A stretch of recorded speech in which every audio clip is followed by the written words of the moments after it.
नमस्कार दोस्तों। आज का मनन क्वेश्चन मेरे पास है, क्या मरने के बाद भी कुछ बचता है या बस जो भी है वो इस जीवन में ही होता है।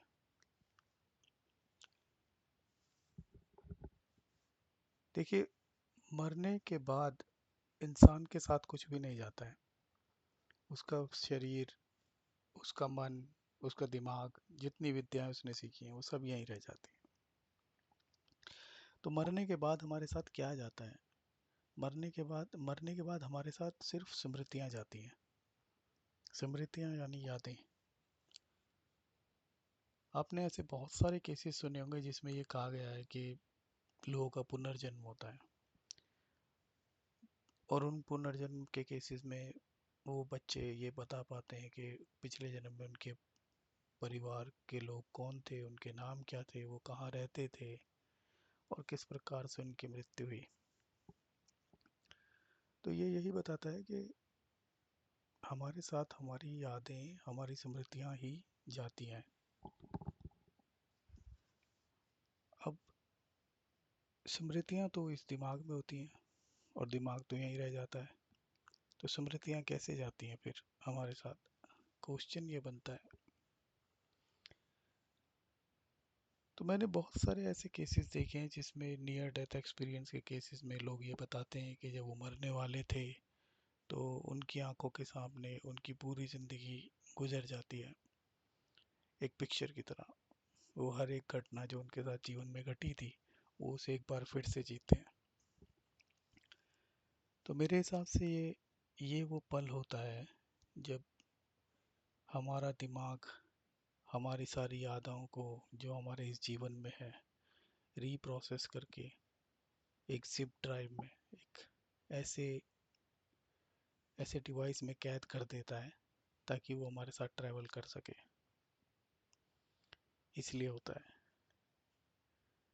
इसीलिए दिमाग फिजिकल जबकि यहाँ पर इसी दुनिया में रह जाता है, लेकिन वो यादें हमारे साथ चली जाती हैं।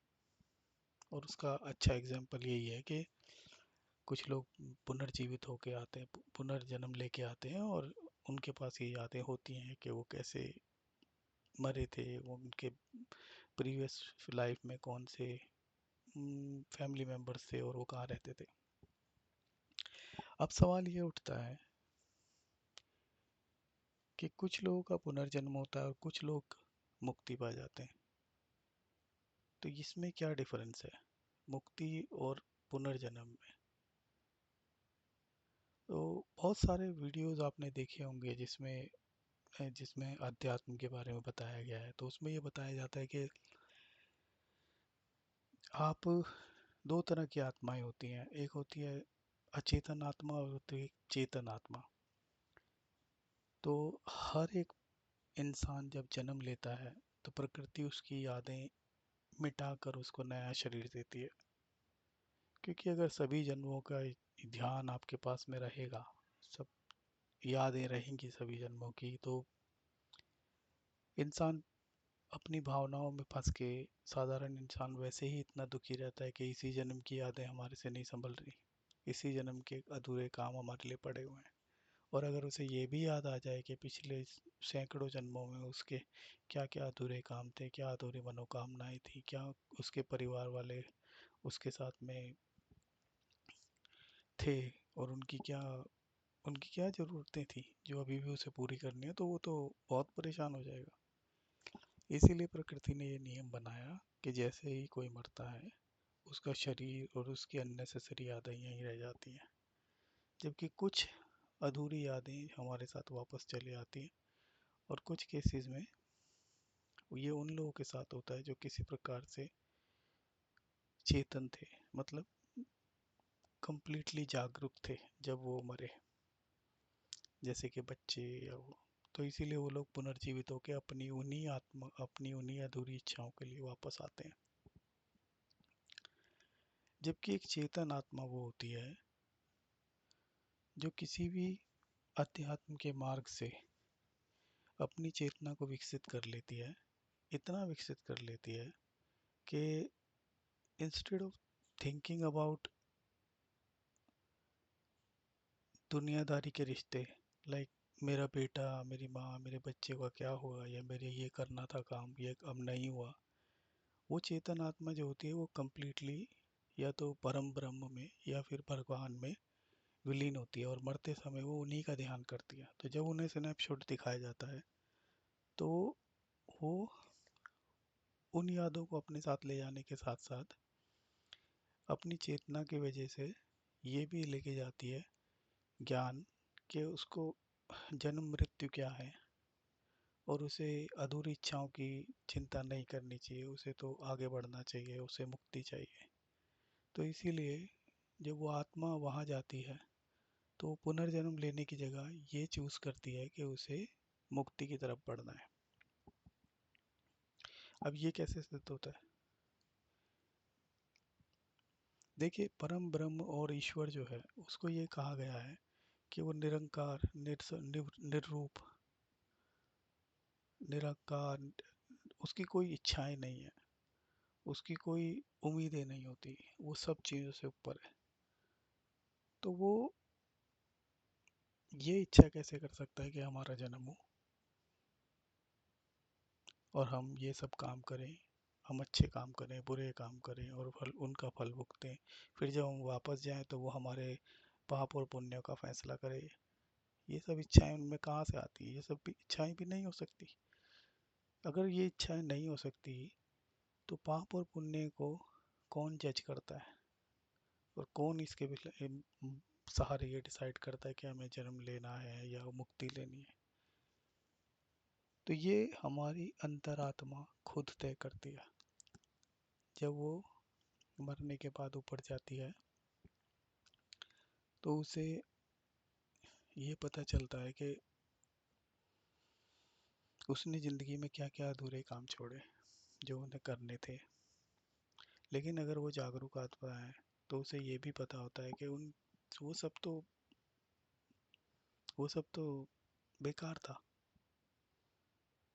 वो सब माया थी, उसकी कोई ज़रूरत ही नहीं है। जीवन में उसका जो भी परिवार था वो सब उसके अपने अपने कर्म लिखा के लाए थे, और उसके हिसाब से वो ज़िंदगी जिएंगे, और उनके कर्मों का और पापों का फैसला भी वो उनकी आत्मा खुद करेगी जब वो आएगी ऊपर। तो ये जो जीवन मरण का चक्र है इसमें हमारी आत्मा ही हमें बांधती है। इसीलिए शायद ये कहा जाता है कि ये आपके अंतरात्मा को स्वीकार नहीं होगा, कई बार कहा जाता है। तो यही है कि आप अपने पाप और पुण्यों का फैसला खुद करते हैं और उसके हिसाब से आप पुनर्जन्म लेना चाहते हैं। अब दो तरह की चीज़ें होती हैं कि कुछ लोग, इतनी सारी योनियां बताई गई हैं, कुछ लोग जानवर, कुछ लोग इंसान कैसे बनते हैं। और कभी ऐसा क्यों नहीं होता कि किसी बुरे इंसान के घर में बहुत बड़े महात्मा पैदा हुए हों? आप कुछ भी कभी भी देख लीजिए, कोई भी बड़ा महात्मा जो भी पैदा हुए हैं आज तक, उनके परिवार में एक सात्विक भाव था, उनके माँ बाप बहुत अच्छे थे, जिस तरह से वो पले बढ़े। तो इससे ये पता चलता है कि जब आत्मा ऊपर जाती है तो वो ये चूज कर सकती है कि किस योनि में उसे जन्म लेना है, अपने पाप और पुण्यों के हिसाब से, और उसी हिसाब से वो अ, जन्म लेती है। तो जैसे जो बड़े बड़े स्वामी होते हैं, कई बार आपने देखा होगा कि जो बड़े स्वामी होते हैं वो बताते हैं कि भाई उन्होंने जो है 5 साल की, 3 साल की उम्र में ही संन्यास ले लिया था। तो ऐसे कैसे? 5 साल, 3 साल के बच्चे को तो ये भी नहीं पता होता कि जिंदगी में क्या करना है। अब चलिए 8 साल लगा लीजिए। तो अर्ली स्टेजेस में जो लोग संन्यास ले लेते हैं, ये बताता है कि उनकी आत्मा पहले से इतनी जागरूक थी, पिछले जन्म से उसकी स्मृतियाँ थी, और उसने अपना मार्ग ये चुना कि जो अधूरे सन्यासी के काम, जो अध्यात्म के काम रह गए थे, वो उनको अब पूरा करेगी। और इसी प्रकार से वो फिर वो माता या पिता चुनते हैं जहाँ पर जाकर उनका ये इच्छा पूरी हो सकती है।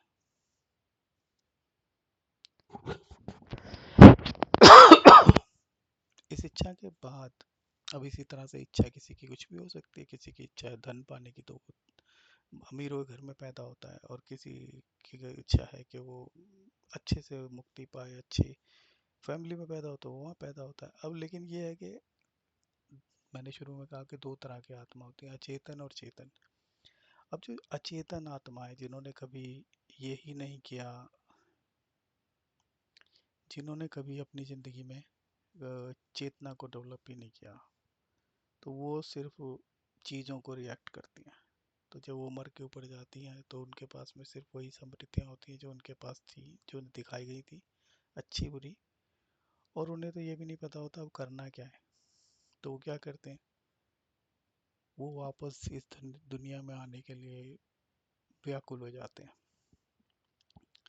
और उन्हें पहली जो भी योनि मिलती है, वो वहीं पे अपना चले जाते हैं और वहीं से जन्म ले लेते हैं। इसीलिए आपने देखा होगा कि साइंस भी ये कहता है कि करोड़ों स्पर्म भागते हैं जीवन याचन के लिए। तो वो करोड़ों स्पर्म और कुछ नहीं है, वो चेतन और अचेतन आत्माएं होती हैं।